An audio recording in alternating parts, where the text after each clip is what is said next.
or tallow or coconut oil, period, for cooking. And then now once you've dropped those three, now you can now start a healthy life. You cannot start a healthy life without dropping these inflammatory foods. So once you drop them, and then now you can move to intermittent fasting and healthy keto. But remember, all of us are supposed to have a gap of at least 8 to 12 hours between meals, because the gut has to eat, digest, absorb, and then assimilate, and then store that energy. So that takes 8 to 12 hours, which means you need about 8 to 12 hours for the gut to also rest. So once you bring in new food, you will be breaking a fast. So that has to be 8 to 12 hours. So basically that takes you to only 2 meals a day. Yes. So it means so you incorporate 2 meals a day. You drop all the wrong foods, which we've talked, just if I may summarize, we are talking about the sugars, we are talking about the wheat, the seed oils, isn't it? Among others, we'll get to that question where we'll be talking about the foods that people need to avoid. We'll get to that. So, but in the meantime, they need to get rid of that. Then they start practicing at the very least 2 meals a day. So whereby we are saying if you have your last meal at 8 p.m., then your next meal that should be tomorrow, not any time before noon. Yes, skip morning breakfast is useless. Basically, we are saying if you are trying to heal from these lifestyle diseases, change the kind of foods you eat and do not do breakfast. I think that is easy, right? No, you can do breakfast, but not morning breakfast. Not morning. Yeah, breakfast. In our understanding of breakfast, that is the food you eat in the morning between you wake up and noon. Yeah. But you can do your breakfast at noon. Yes, you can break your fast at noon. That's effective. You break your fast. You have your first meal of the day at noon, right? Then you do, and then you don't snack in between. You have your second meal for dinner, right? Yes. Yeah. And for you to be not eating from noon until 6 p.m. You're just munching because it is you're just eating because that is time restricted eating. You just eat all through. That's not healthy. If you have to snack on your groundnuts or your strawberries, then that has to be before you eat that meal. Yes. But I want you to understand this, when you're having this long fast from 8 to noon, your insulin levels are very low, Cindy. So once your insulin levels are low, you are into fat burning. So you don't want to spike that insulin at that moment in time, which means the meal that you're taking at noon is 0 carbs, strictly protein. So you can do your 4 to 8 eggs at this moment in time. You can do an avocado. You can do your liver. You can do your fish. You can do your fatty meats. So these foods have to be cooked in ghee. So they have to be fatty protein. And then vegetables plus an avocado. Yes. So at noon, for you to maintain that low insulin and continue with your fat burning, don't introduce any carb at this moment in time. Yeah, then I have that group of people who will tell me that animal protein is very expensive. So what is the alternate food that they can do if you cannot afford animal protein, the meats, yeah? So is there any other cheaper methods of cheaper foods where you can derive protein from, like plant-based protein or something? If somebody tells you that animal proteins are expensive, is not about the animal protein. It's the same way you tell somebody to buy ghee and they tell you ghee is expensive.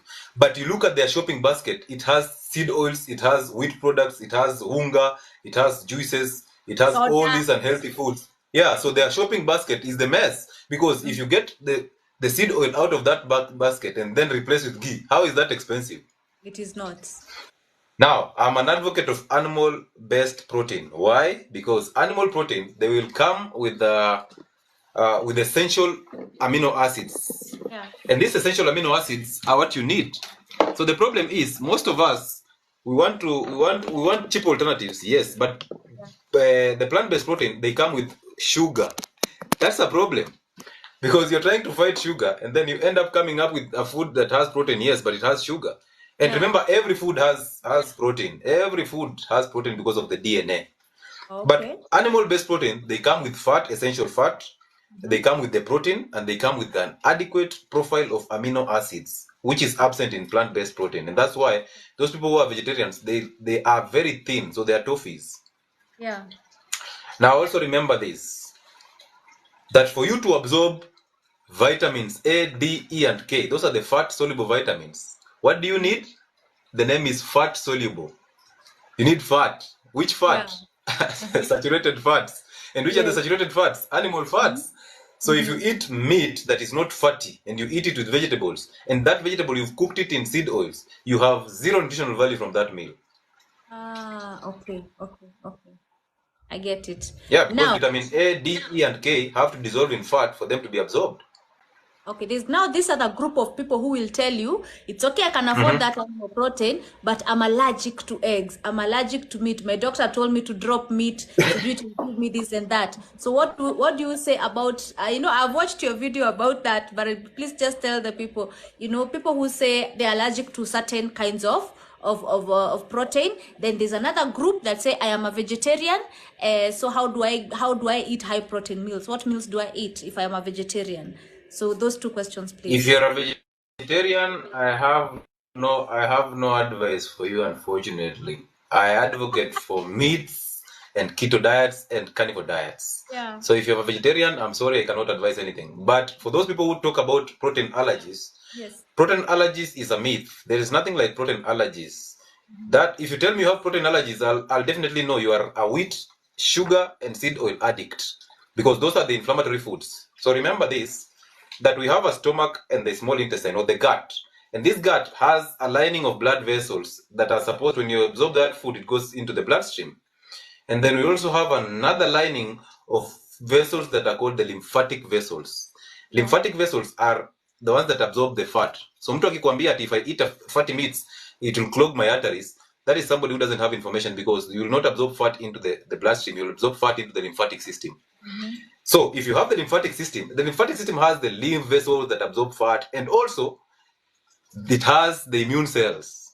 So that is the immune system, the lymphatic system. So now, if you have a messed up gut, if you've perforated your gut through inflammation, through those foods that I mentioned, the three, the seed oils, the wheat, and the sugars, what you're doing is you're causing a leaky gut.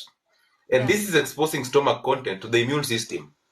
So anytime you eat protein, those particles of protein will seep in and encounter the immune system. And since they are protein, the immune system thinks that these are invading microorganisms, because bacteria are protein in nature. So the immune system thinks that this is an invading it's not our own. So it starts to target it. And guess what? The symptoms come on the skin, because a messed up gut, all symptoms of a messed up gut are happening on the skin.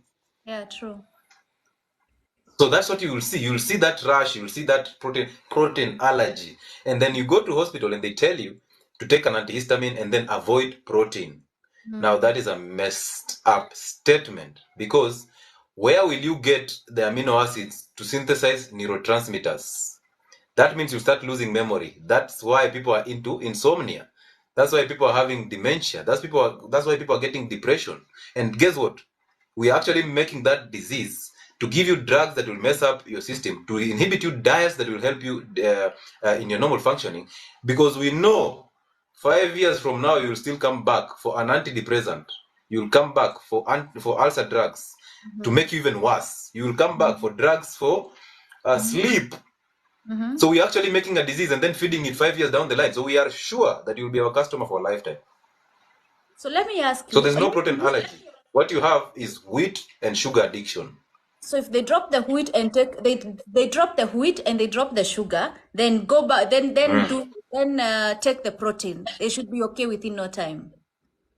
I always challenge them that way. I tell them, before I tell you to quit protein, what you do, why don't you change your cooking oil? Why don't you drop sugar in all forms? And why don't you drop wheat products? And then they start arguing. No, I can't. I eat brown chapati. What will I eat now? That is the myth. That's how the system has brainwashed you and conditioned us to think. Yeah. That carbohydrates are energy-giving foods and you need them. So now, if you tell them to drop those inflammatory foods, they will enjoy their eggs.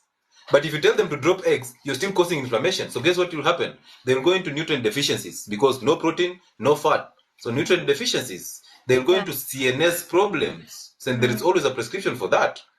So if you avoid protein but still consume inflammatory foods, you're doing zero work. Yeah. So basically, drop the inflammatory foods because they have zero nutritional value to the body, and then continue eating nutrient-dense foods, which are the protein, vegetables, and fats. Yeah. Okay, great. Now, I want us to talk about. You mentioned something about mental health issues, and lately I have realized we have a lot of mental health issues A lot of people are going through Yeah. that. People are murdering one another. As in, have you seen what the world has turned into? And for me, I think I categorize all that as a mental health issue. A lot of people are having mental health issues. Would you say that our lifestyle choices in terms of food are the ones that are driving our people to these mental health issues? Would you say it is related in one way or another? Yes, it is, but I'm also not a person who believes in mental health issues. I don't believe in it. I just believe there's something you're not doing right. So you don't want to own up to it, and then you get into depression. Then you'll sit on a table, somebody takes you through the DSM form, you answer questions, and then they say you're clinically depressed. And now you believe it, and now you become depressed. Because whatever you feed your mind, you become. So when I talk about that, they bring me down. Or but it's the truth. Yeah. You're not depressed. You've been told you're depressed. Okay? Most of us walk into, and somebody who is telling you that you're depressed cannot define depression. They Yeah. cannot define the cause. But we Yes. know there is a direct relationship between the gut and the brain. Yeah. So when you mess up the gut, you mess up the brain automatically, because all these mental health issues, they hail from a messed up gut. Why am I saying that? The brain and basically the CNS, the central nervous system, that is the brain and the spinal cord, operates through signals and neurotransmitters. Yes. And where are these neurotransmitters coming from? They're coming from amino acids. I don't know. You're breaking. For example, if you lack sleep, you're deficient Doc, you're breaking. in a neurotransmitter called serotonin. I'm breaking. Somebody maybe may be trying to call me, maybe. I don't know. Oh yeah, because your connection. Or is Are it? you able to hear me? Guys, can you hear the Oh, doctor? yeah. Guys, can you hear the doctor? No, I think it's because it rains. It's raining heavily. I don't know. Or is it? Where do I live? It's not raining here. Are you able to hear me? Yeah, now I can hear you. Oh Are yeah, you able to everybody hear can me? hear you. We are good. We are good now. Yeah. Oh, I think I I'm think good. I think I think it's because of the rains, and yeah, they're bringing problems with the networks. okay, we'll I think let's do what we can. It's okay. It's not so bad. It's not so bad. I think it's my side because there's a lot of rain right now, and the network is being messed up a little bit. Okay, okay. So So, before you continue with the so I next was question, telling guys, you. yes. Guys, everybody, So I was let's telling you yeah. I when just when want people when when you have. to use this opportunity. Guys, can you tap the screen, please? Let's tap the screen. Where are those likes, people? Let's see. Okay, let's see if it's okay now. Let's go on. So what I was saying, like if you lack sleep, if you lose your sleep, is because you've lost a neurotransmitter that is called serotonin. This is the same thing that is happening to people who have depression. That's why your antidepressants are called selective serotonin reuptake inhibitors. Selective serotonin reuptake inhibitors. So from the word, they select, and then the neurotransmitter is serotonin, and then reuptake, which means don't take that. Don't take that serotonin. Let him be there so that I accumulate. Yes. So they inhibit reuptake of neurotransmitter that is called serotonin. So that is an antidepressant. But they lead you into depression because they give you suicidal thoughts. Yes. So look at it this way. So this serotonin is coming from an amino acid that is called tyrosine. Yeah. And this tyrosine is coming from another amino acid that is called tryptophan. And tryptophan is an amino acid that is found in red meat and eggs. So if I tell you to stop eating protein diets, I'm telling you to stop eating amino acids that will help you produce neurotransmitters that will get you off mental health problems. So you are not depressed. You have been told that you are depressed. What you are suffering from is bad diets, and you don't deserve drugs. What you deserve is somebody to tell you what you should eat, and you start fasting, and then get out. Men who are depressed, you're not depressed. You have put your mind in a certain way that since you have a degree, you deserve a job. You don't. Go out and create your own job. Go out and do something. You cannot sit in a bar and tell us you're depressed. Go lift the bar in the gym. So there's something you're not doing. So depression is an inadequacy in you. Mental health conditions hail from a messed up gut. So fix the gut and just see that mental health condition disappear in the moon. Yeah. And then tutakuwa hapa tukikushangilia ukisema, oh, now I've lost weight. Because look at the things that depress people, at diseases. Where are diseases coming from? Low immunity. Where is low immunity coming from? The gut. Look at diabetes. Look at money. Things that we have control over, but we choose to sit back. Look at our loss. So death is the only thing that we can't change. But why would death depress you? That means you've not accepted that the end of life has to be there. That's the only thing that we're assured of. We will die. All of us will die. But how do you die? Will you just die, or will you rest in peace? So most of us type rest in peace for people who just died. Yeah, I see that. Yeah, Now, so you cannot... There's someone here, and I know other people who I have seen a few comments scrolling up, and I feel we need to address them. And most of these things are coming from nutritionists, and also they are coming from doctors, and they're saying everything is supposed to be eaten, but in moderation. Please address this moderation beast. So let me ask you, if somebody is diabetic, Yeah. would you tell them to lick sugar in moderation? Of course not. So moderation is a myth. If a child is suffering from dementia, they are losing memory.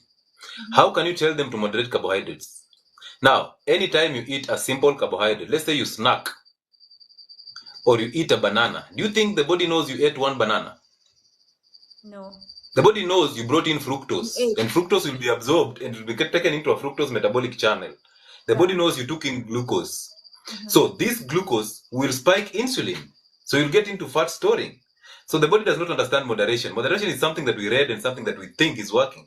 That's why you'll be told all these things about the amount of food that you take. Diabetics should take this size of ugali. And I'm like, why are you telling these people to take the same foods that led them into this condition? Yeah. Because there are people who are fat adapted who can do a piece of carbohydrate, a complex carbohydrate for that matter. But this is somebody who is trying to reverse a condition. So if you're telling me to moderate when I've attained my health goals, I will buy that. How about somebody who is actually trying to reverse a medical condition? How can you tell them to moderate it? What you do is you tell them, if carbohydrates are the mess and you are an addict to simple carbohydrates, what you're supposed to do is you're supposed to taper yourself down from these simple carbohydrates, and to prevent the withdrawal symptoms, go on complex carbohydrates, the beans, the sweet potatoes, the arrowroots, the green bananas, the butternuts, and the pumpkins. These are the ones that will be broken down slowly and release a slow energy in the body so that you don't get that spike. And once you do that, you start getting off your cravings for simple carbohydrates. And then slow by slow, you get off these complex carbohydrates until you reverse that condition. Then you can afford a complex carbohydrate. Oh, great.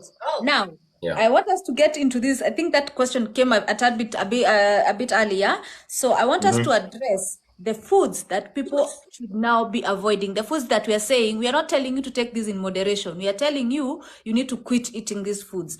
Kindly, because I've seen a lot of them coming up. I've been telling people about fruits. I've been talking about fresh milk and so many other things. Kindly, can you highlight for us? Actually, this one we need to discuss and over-discuss this. What are these foods that we're telling people? No, not in moderation. Please just get rid of these foods from your diet. What are they? The 3. Sugar in all forms, including fruits and honey, except avocados. Wheat products, whether processed or whole. And number 3, the seed oils or the vegetable oils. Those are a must go. Okay. Once those go, now you can follow up with other things like pasteurized milk, like boiled milk, like what else? Like processed foods. Actually, if you drop these 3, you realize there's no processed food, because processed food is basically full of in sugar, full in seed oils and carbohydrates. So now once you drop all these 3, you're already at 50% of your health recovery. I saw there's a doctor friend, sorry, a coach, a health coach friend of mine. I once hosted him live. He's called Julius Mude. I think you know him.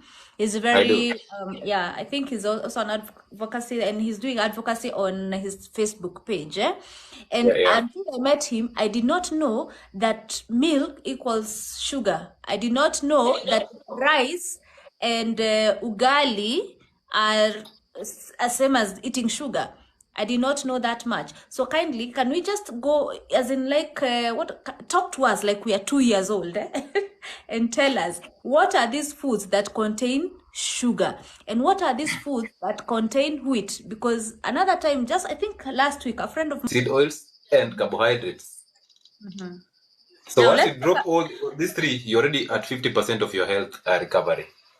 I saw there's a doctor friend, sorry, a coach, a health coach friend of mine. I once hosted him live. He's called Julius Mude. I think you know him. He's I do. very yeah. I think he's also an advocacy, and he's doing advocacy on his Facebook page. And Yeah, yeah. until I met him, I did not know that milk equals sugar. I did not know that rice and ugali are same as eating sugar. I did not know that much. So kindly, can we just go, as in like, talk to us like we are 2 years old, and tell us what are these foods that contain sugar and what are these foods that contain wheat? Because another time, just I think last week, a friend of mine posted a photo. Oh, I'm sorry to Eri. She posted a photo of her eating food where we're doing a no wheat challenge, and she posted macaroni. So a lot of people do not understand when you say wheat, what are these foods that are wheat? When we talk about sugar, exactly considering our African meals, okay? Considering our African meals, can we talk about ugali? Is it good or bad? Can we talk about milk? Is it good or bad? Rice, spaghetti, all those, like, can we just itemize these things so that people really understand? Because people think when you talk about no sugar, you'll find a lot of people telling you, I don't take sugar. By that they mean they do not put sugar in their tea. You understand? That is I what do. they know by they do not take sugar. But they're eating foods that contain a lot of sugar. So please tell us, Sugar. ingia pale ndani, tukague chakula kabisa. Yeah. That topic, if we decide to go deeper into it, we will talk for the rest of our lives. But the reality is this: Yes. when we talk about sugars, we are talking about carbohydrates. Anytime I talk about sugars, we are talking about carbohydrates. Now, the difference is in carbohydrates, we have the complex and we have the simple sugars. Yes. Okay, so the simple sugars are the ones that are digested faster, they're absorbed, because remember, the end goal of carbohydrate diet is glucose or fructose. So you'll absorb the carbohydrate in this list form. So if you eat ugali, the body does not know you ate ugali. It's you who knows that. The body will know you took glucose because it will absorb glucose. So rice, chapati, spaghetti, anjera for the Somalis, what else? Whether brown or white ugali, all these things, maize and stuff, boiled, roasted, all these are carbohydrates. So these are the simple carbohydrates. So what you're doing is you're breaking them down faster and using them as a quick fix to energy loss. So you're using them to fix energy faster, and the body likes that. So you'll absorb glucose. When you absorb glucose, this glucose goes to the liver for metabolism. And that glucose has the three fates that I just mentioned: energy, storage in temporary as glycogen, or storage in permanent as fat. So that's the problem. The fructose now will be converted to fat. So no energy. Until you burn that fat, you will not get energy from a fruit. So when I talk about sugars, I'm talking about carbohydrates. So what am I advising on the carbohydrates? It is not easy to just drop carbohydrates at once. The sugars, you cannot. So even the table sugar is basically sucrose and glucose. So you see, it's still a carbohydrate. So when you drop the simple sugars instantly, the withdrawal symptoms will actually get you back. So for you to taper it down, you head to complex carbohydrates, which are broken down slowly. And on complex carbohydrates, I'm including beans. Those people keep on telling me beans are proteins. Every plant has proteins because of the DNA. But beans, the 20% of a bean is a protein, 60% of the bean is fiber, which is carbohydrates. So beans are carbohydrates. So these are foods that will be broken down slowly, absorbed slowly, and they will cause a very normal curve of glucose and therefore normal curve of insulin. That is what we want. We don't want the spike. Because the spike will cause you addiction, the spike will give you dopamine hits, and the spike will keep on storing fat. So now you move from simple, and the simple, ukiingia supermarket, all that you see on the shelves, packaged, the snacks, the crisps, and all those are carbohydrates. Those are the sugars. And then now they add in added sugar, and they also add in fructose for you to get addicted. So when you drop the simple carbohydrates, you head to the complex carbohydrates, and now your system starts to understand, okay, there are chances this guy is getting into a transition phase. So now you use those complex carbohydrates for the transition phase, and then now you start you just get them off, taper them off slowly, because once you do that, the body will not take you back into cravings and stuff. Yeah. Okay. So that is one. So like for milk, milk, I don't advocate against milk, but I say this: milk is for babies and calves. Human beings are the only species that prefer to change their source of milk. Why is it that you go from your mother to the cow? And you know very well that if milk was that important, first things, we would not lose the milk teeth, and number two, we'll still be suckling our mothers up to now. So why do we change the species? That tells you that's against nature. Yeah. Number two, milk has a carbohydrate that's called lactose. Yeah. And when you grow older, the older you get, the enzymes that break down this lactose, they are called lactases. They diminish. So they are very rich in babies because this is the only food the babies will use. But as you grow older, they diminish. So how will you be able to break down that protein, that carbohydrate called lactose? That's why when you take milk, you go into bloating, you go into indigestion, and you start passing gas. And then milk can also neutralize stomach acid, and that is a problem to you.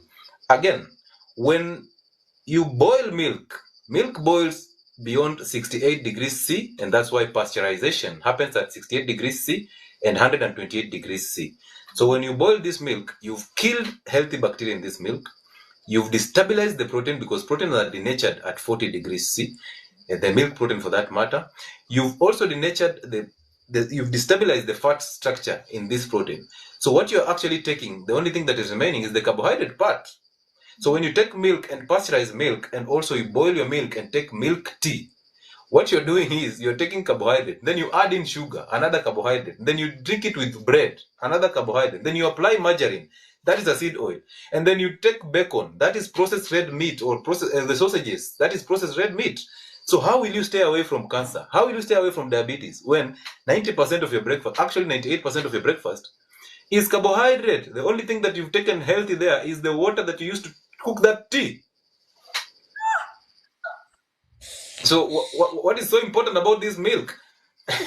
And since lactose is a carbohydrate, you get into addiction of sugar. So you don't love the milk. You love the sugar in the milk. That's the same way you don't love fruits. Fruits are carbohydrates. Yes, fruits have vitamins. But just Google the structure of vitamin C and compare it with the chemical structure of fructose and glucose. They almost look the same. Now, this is a problem because they will start to compete with the transporters for absorption. And the body is not stupid. The body will take something that gives it a reward and discard the rest. So it will take sugar and discard vitamin C. So why don't you get vitamin C from fermented cabbage or vegetables? Why do you just want to take the fruits? Because you are not addicted to vegetables or the vitamins. You are addicted to sugar in fruits. So you're only using a fruit as a carrier to your sugar. Wow. Another question before it disappears. Someone was asking me, why are we advising people to take Greek yogurt or natural yogurt or mala, but not milk? What is the difference? What is the difference between the sour milk or the fermented milks and the yogurt and fresh milk? Even kefir, I know of kefir. These are things that have essential microorganisms. So they are pre and probiotics. They give you the bacteria, and they also give you the food for that bacteria that is essential in your gut function. Yeah. But remember, if you're taking like pasteurized yogurt, it is pasteurized. So it has been heated. It has been heated, and then it has been added sugar, and then it is preserved. Why would you want to take that? So if you want to use milk adequately, milk a cow directly and take it straight into the gut. Don't boil it. Don't heat it. Don't do anything to it. Just take it straight into the gut so that it remains with the essential protein, essential fat, all the carbohydrate, and also all microorganisms and the enzymes. So that when it ferments, it even has a high amount of the bacteria that will help you fix the gut. So fermented milk is okay. No sugar, no boiling. Kefe So is okay question, because of so microorganisms. if I am buying the fermented, the maziwa mala from a Mm. supermarket, is that good or bad? It is pasteurized, it is preserved. Why would you want that? Ouch.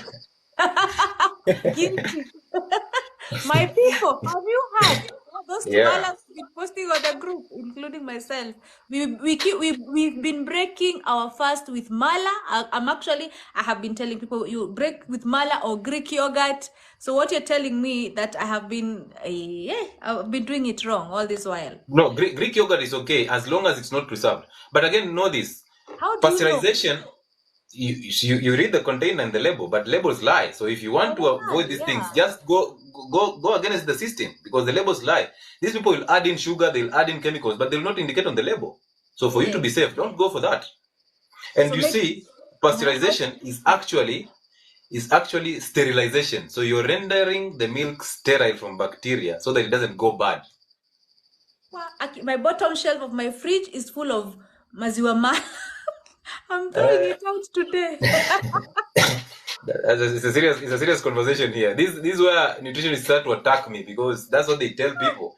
And then when I say this, they're like, okay. But these are people who sat in a biochemistry class for quite Yes. some time. But I know biochemistry in a nutrition class is a little limited, so it's hard for them to get it deeper. But you still sat for a biochemistry class and got a pass.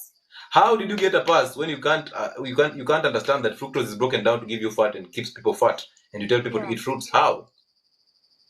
So on behalf of mothers, and our Mm. children, I am a mother as well, At Yeah. what point, because this milk issue, I think for me, it caught me off guard, At what Mm. point do we withdraw our kids from milk? At what point should you do that? Because we believe that kids must be given milk. I run a school, by the way, and I feed kids milk. Actually, it is like it's like a snack in between the day where I give kids milk, yeah. So Maziwa ya Nyayo.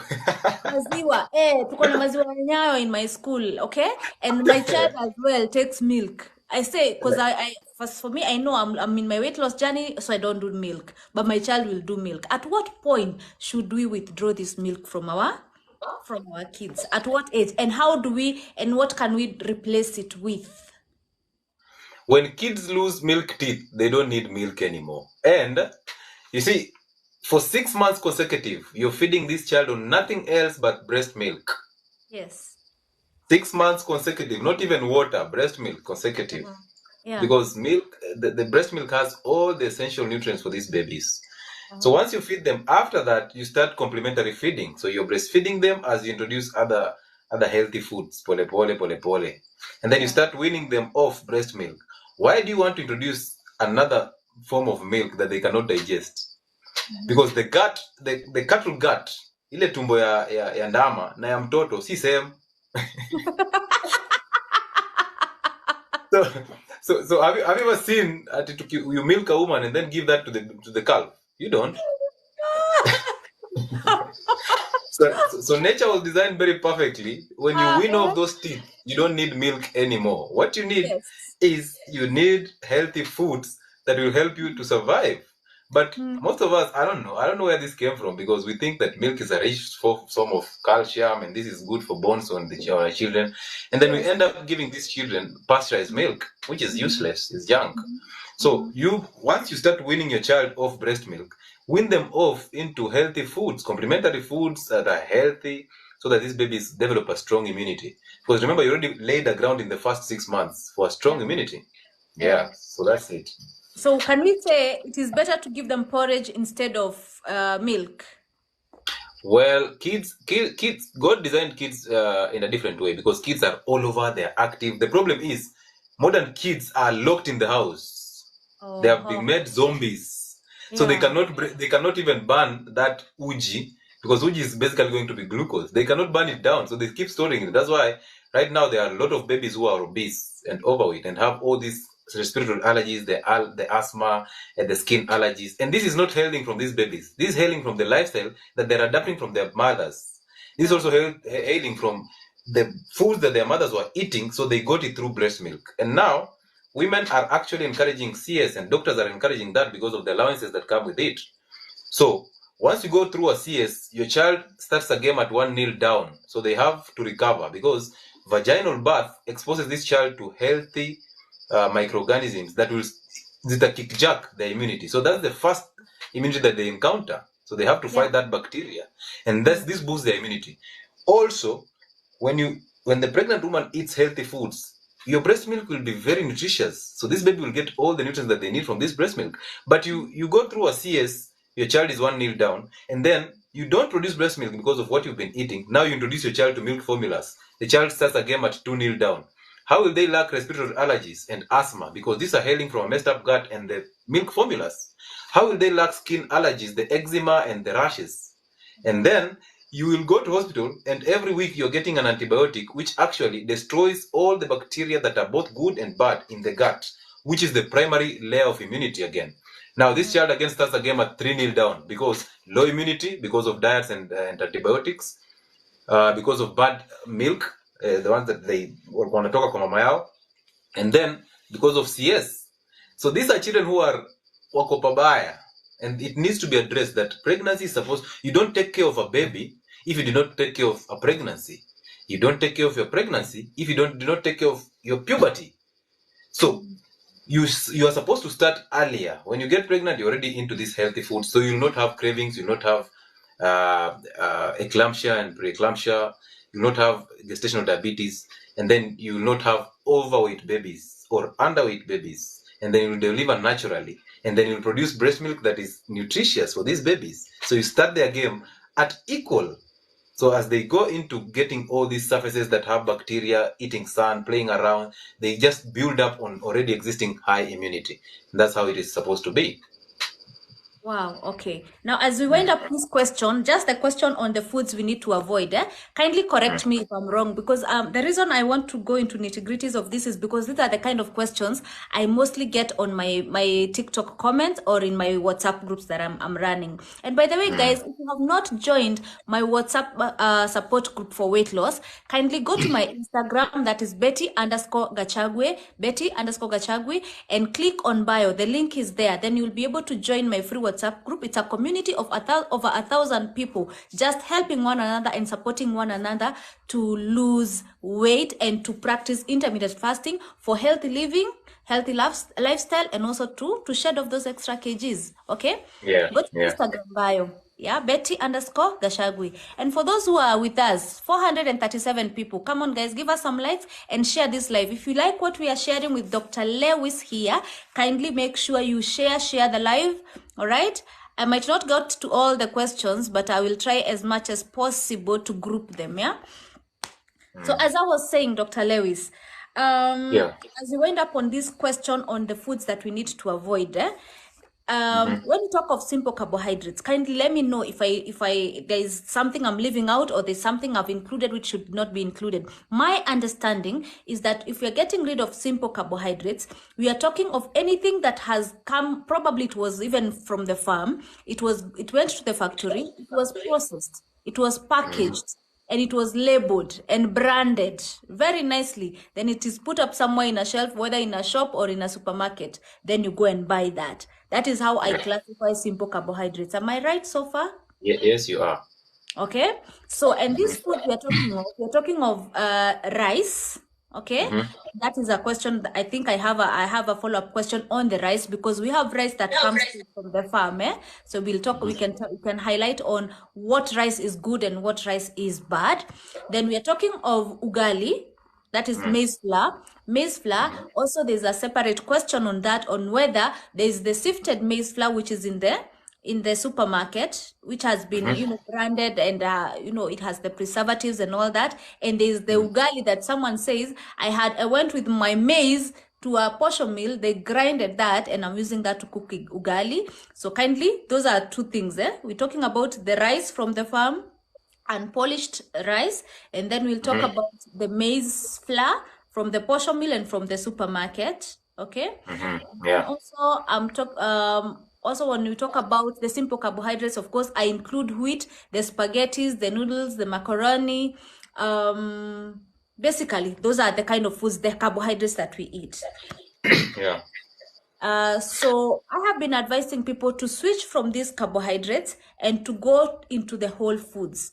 And the whole foods, I've been mentioning things like eating the sweet potatoes, the arrowroots, and of course, anything that comes from the shamba, you clean it and you cook it. Nobody else, no other middleman there. There's no point of labels. You basically got it from the shamba, you harvested it, or you bought it from the market, you cleaned it, cooked it, ate it. That is how I classify the whole foods or complex carbohydrates. Kindly correct me where I am wrong. So that's a good one. But I want you to know that we eat foods not for the sake of eating, but we eat because of the nutritional value. Yes. So, for example, if ugali has zero nutritional value, why would we eat it, whether whole or processed? The only difference between the ugali ya posho meal na the processed one is hii ya posho meal at least iko na husk ni fiber, so it will improve your gut function, but the other one has nothing. The other one is cornstarch. So ugali has zero nutritional value, totally zero. Not maize. Yeah, that is cornstarch. So there's no maize in that. Actually, I did a video on these things. People who think margarine is butter, people who think that soda is healthier than soda, people who think there is tomatoes in tomato paste, those people who think there is maize in maize flour. It's not. It's cornstarch, and it's highly inflammatory to your gut. So ugali has zero nutritional value. Same to rice. Now, at least for ugali, zero nutritional value, but the portion meal one, you can do it because that's what we used to do when we were growing up. But remember this: life has changed. The lifestyle have become very sedentary, and therefore, for you to burn that ugali, you need a lot of stuff to do. But anyway, the reality is this: we are only supposed to eat foods that are nutrient dense, and the foods that are nutrient dense, unfortunately, they are not ugali and rice. Rice in all forms is highly inflammatory to your gut, and the end result of rice is glucose. And we are running away from glucose because we don't want to store glucose. We want to burn fat. I also remember when in my generation tulipokuwa wachanga, we used to pick rice. Natoa chaff, and then we used to, the rice was dirty. Before you cook that rice is a whole process. Brownish. It had husks and something. Yeah. But nowadays, rice comes very white, very thin, and now we have plastic rice. How will you know the difference? Again, there is a complex that is killing our people. This complex is one, agriculture. You just seen the government has subsidized fertilizer prices and then brought in GMO. Do you know what that is going to happen? Up and there's a pandemic coming. Yeah. So that is agriculture. So agriculture is going to feed the food industry. So the next dangerous complex is the food industry. And guess what is happening in between? So there is agriculture, there's food industry, and then there's the big pharma. And in between there's the media. So listen to this carefully.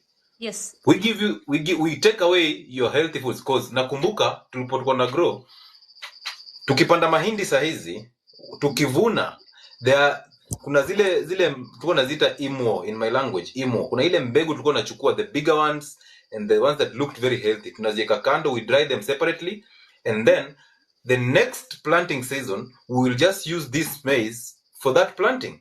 So these guys came and took this off us and brought us something else that was actually supposed to give us high productivity, growth in the less time and stuff, and therefore all of us ran for GMO seeds and we discarded our own foods. These things are happening in Ethiopia and in Uganda. They still have these traditional ways of agriculture, and then we used to use manure. Nowadays we're using fertilizer. So they subsidize the fertilizers. That's why I tell you, government doesn't care. KEBS does not care.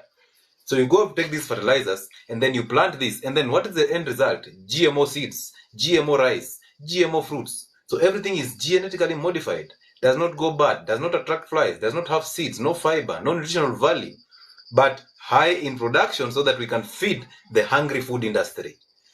And in between, the media is going to advertise the fertilizer to you, the government agenda to you, the food industry agenda to you. So the fertilizer subsidies, the GMO seeds are advertised to the farmer by the media. And then you take these foods from your farm, this maize and this rice, all the way to the cereals board. And they feed to the food industry as raw materials. And there's this food industry process these, the GMO foods, they process it to come up with a clean food, clean in quotes, that will keep you hooked, and it's highly addictive and messes your gut.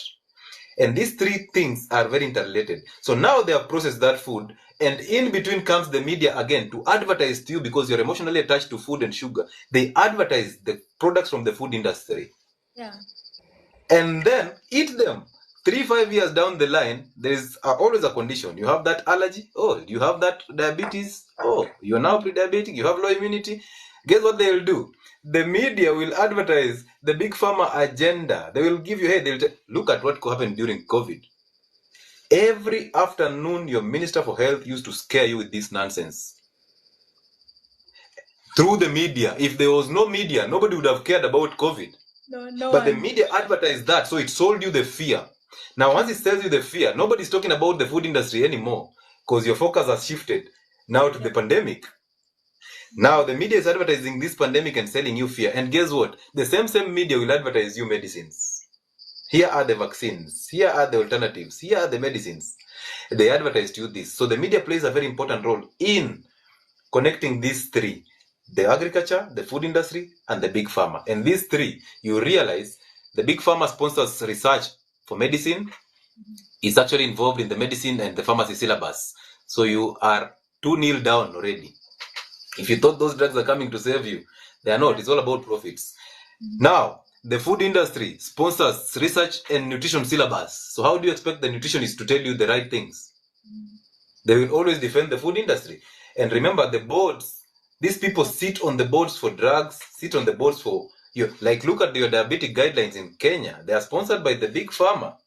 The diabetic guidelines in Kenya are sponsored by the big pharma. So how do you expect to talk about diets that will prevent you from getting diabetes? You will be killing the big pharma, and yet it's the one that is sponsoring these processes.